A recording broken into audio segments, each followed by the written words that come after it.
Good morning po sa inyo. Itago niyo po ako sa pangalang Lorna. Mayroon po akong isi-share na istorya.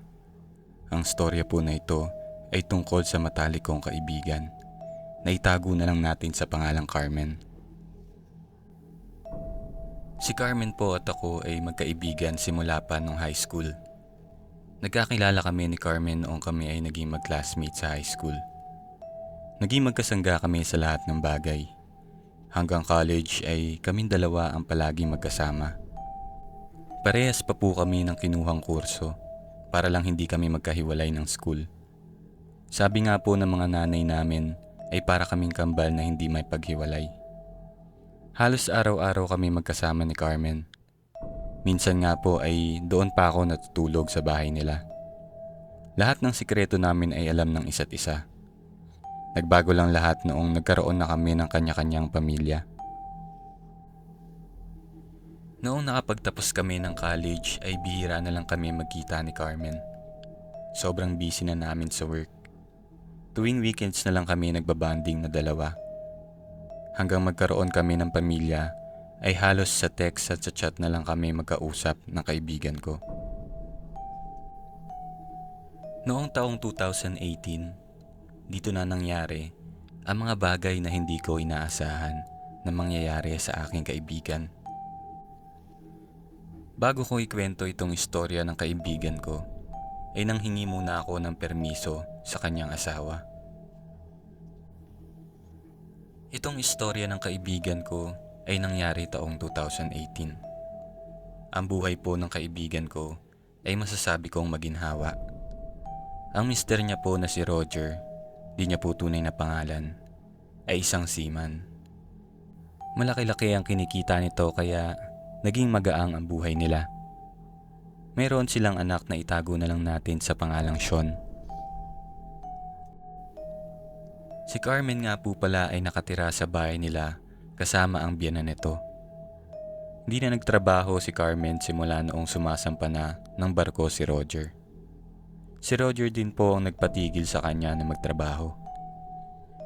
Pagtatayo na lang po ng sari-sari store ang naisipan ng kaibigan kong gawin para hindi siya maboard sa bahay nila.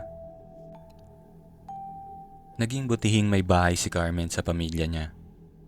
Masasabi ko din po na naging mabuti din siyang tao sa lahat ng kakilala niya. Dahil madami siyang natutulungan at kasama na po ako sa mga naambunan niya ng tulong. Minsan nga po ay napapagalitan ko ito dahil nai-scam na siya ng mga nangungutang sa kanya. Pero patuloy pa din siya sa pagpapautang. Nirarason na lang niya na hindi daw niya matiis yung mga nangungutang sa kanya. Ipinapasa Diyos na lang daw niya yung mga nangi-scam sa kanya. Parehas po sila ng asawa niya na gano'n ang ugali. Kaya siguro pinagpala sila dahil napakabuti nilang tao. Kahit minsan ay nagugoyo na. Hindi rin sila nakakalimot na palaging ipagpasalamat sa Diyos lahat ng blessings na natatanggap nila. Noong nilipat niya ng school ang anak niya, ay dito na nagsimula ang kalbaryo sa buhay ng kaibigan ko. Sinabi sa akin ni Carmen noong minsan na magkita kami, ay ililipat niya daw ng school ang anak niya mula daw private ay ililipat niya ito sa public. Dahil gusto niya daw na paglaki ni Sean, naranasan at naintindihan niya ang buhay ng isang normal na bata. Lalo akong humanga kay Carmen sa mga sinabi niyang yon. Pero ito pala ang magiging dahilan ng kalbaryo na magpapahirap sa kanya. Isang araw tumawag sa akin si Carmen. Nag-iiyak ito at sinabing mayroon daw siyang nararamdaman na kakaiba. Palagi daw may bumubulong sa kanya pero siya lang daw ang nakakarinig. Yung bulong daw ay nasa isip niya lang. 3 sunod-sunod na araw na daw nangyayari yung bulong na naririnig niya. Tinanong ko kung depressed ba siya or may anxiety. Sumagot siya na hindi siya sigurado. Sinabi ko na itry niya magpakonsulta sa isang espesyalista. Pumayag naman siya sa suggestion ko. Minabuti ko pong samahan si Carmen sa isang psychiatrist. Noong sinamahan ko si Carmen, niresetahan lang siya ng psychiatrist ng gamot pampakalma. Sinabi ng doktor ay stress siya kaya nakakaranas siya ng mga ganong bagay. Noong araw din na yun ay may kwento sa akin si Carmen. Ang sabi niya, hindi daw siya naniniwala sa sinabi ng psychiatrist na stress siya. Ang dahilan daw ng mga bulong na naririnig niya ay yung babae sa school nila Sean na minsan siyang sinungitan. Ang kwento po sa akin ni Carmen, noong minsan daw na magpakain siya sa mga bata sa school nila Sean, may isang magulang daw doon na hindi tinanggap ang pagkain na binibigay niya. Sinabi daw po nito kay Carmen, "Huwag niyo kaming gawing kaawa-awa. Hindi namin kailangan ng tulong mo. Hindi namin kailangan ng pagkain mo." Minabuti na lang daw ni Carmen na wag na lang sumagot doon sa babae. Dahil hindi naman po pala away ang kaibigan ko. Pagtapos daw mamahagi ng pagkain ni Carmen, sinubukan niya daw kausapin ang magulang noong bata. Magsusorry daw sana siya. Pero papalapit pa lang daw siya ay tinitigan na daw siya nito ng masama. At parang tumagos daw sa ulo niya yung titig ng babae. Bigla-bigla daw ay sumakit na ang tiyan niya. Noong gabi daw na yon ay nag-start na ang bulong na naririnig niya. Paulit-ulit daw na sinasabi na, "Mamamatay ka. Pagsisisihan mo ang pang-iinsulto mo sa amin." Alam ko na po agad na kinukulam ang kaibigan ko. Kaya sinabi ko sa kanya na dapat sa albularyo kami pumunta. Pero tumanggi po si Carmen. Sabi niya, hindi daw siya naniniwala sa albularyo. Dahil lang Diyos lang ang may kakayahan na gawin ang mga himala. Pinilit ko po si Carmen na isang beses lang kami magpapatingin sa albularyo. Pagtapos noon ay hindi na ulit kami babalik. Pero hindi pa din siya pumayag.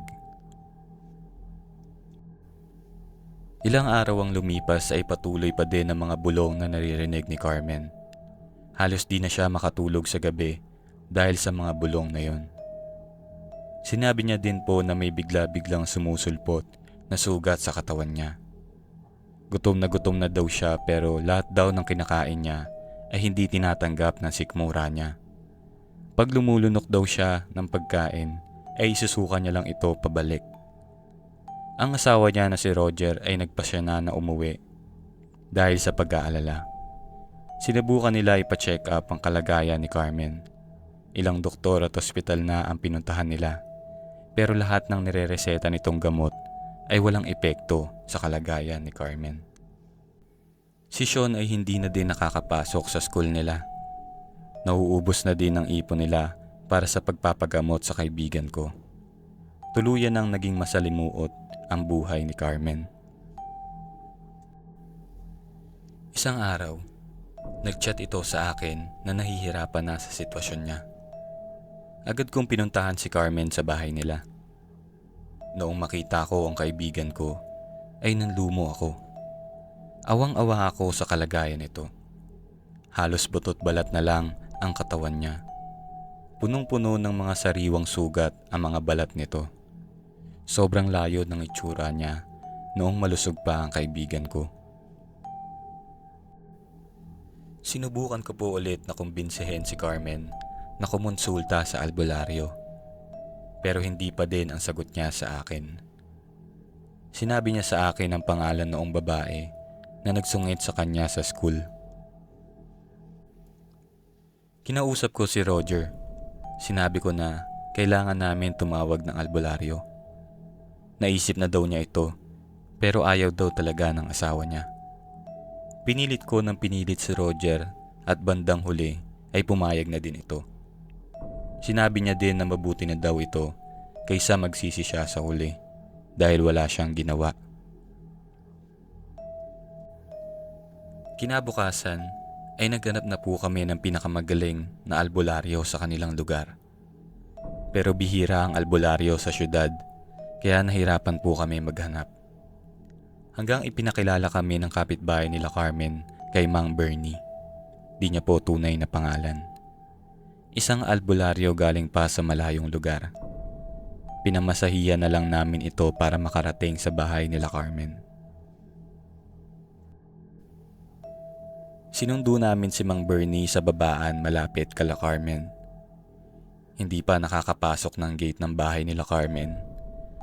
Sinabi na agad niya sa amin na huli na ang pagdating niya. Wala na daw si Carmen. Pagpasok namin ng bahay, naabutan namin na umiiyak ang anak at biyenan ni Carmen. Nagpaalam na daw ang kaibigan ko. Niyakap ko si Carmen habang tumutulo ang mga luha ko. Nagsorry ako sa kanya dahil nahuli kami ng dating. Sinabi ni Mang Bernie na malakas ang itim na kapangyarihan ng gumawa noon kay Carmen. Kita niya daw ang itim na usok sa buong katawan ni Carmen. Tinanong niya kami kung nais ba namin ibalik yung kulam sa gumawa noon. Habang umiiyak, hindi ako nag-alangan na sabihing oo. Galit na galit ako sa gumawa noon sa kaibigan ko. Hindi niya deserve yung ginawa sa kanya. Pero si Roger ay sinabing hindi na daw kailangan. Diyos na daw ang bahalang magbalik noon sa kanya. Wala na lang akong nagawa sa desisyon ng asawa ni Carmen. Kahit gustong gusto ko na balatan ng buhay yung kumulam sa kaibigan ko. Nagdaan ng isang buwan noong 40 days ng kamatayan ni Carmen. Pumunta ako sa puntod nito para bisitahin siya. Naabutan ko ang asawa ni Carmen doon. Pagtapos magkamustahan ay sinabi niya sa akin na nakaganti na din tayo, Lorna. Nabalitaan ko na lang sa kapitbahay nila Carmen na namatay pala sa bangungot yung nagsungit sa kaibigan ko. Sinabi niya na isang araw daw ay pinuntahan siya ni Roger at tinanong kung saan nakatira si Mang Bernie. Dito na nagkaroon ng linaw sa akin kung bakit namatay yung minsan nagsungit na babae kay Carmen at kung bakit sinabi ni Roger na nakaganti na kami. Si Roger pala ang nagbalik ng kulam doon sa babaeng pumatay sa asawa niya sa tulong ni Mang Bernie. Ngayon po ay madalas ko dalawin ang puntod ni Carmen. Palagi kong inaalayan ito ng pagkain dahil naaalala ko yung mga araw na hindi makakain ang kaibigan ko. Di ko maisip kung bakit sa maliit na di pagkakaintindihan ay nagawang kitili ng buhay na mabuti kong kaibigan. Sana ay maging mapayapa ang kaluluwa ni Carmen kung nasaan man siya ngayon. Sa babaeng nagnakaw ng buhay ng kaibigan ko, sana sunugin siya ng konsensya niya sa impyerno.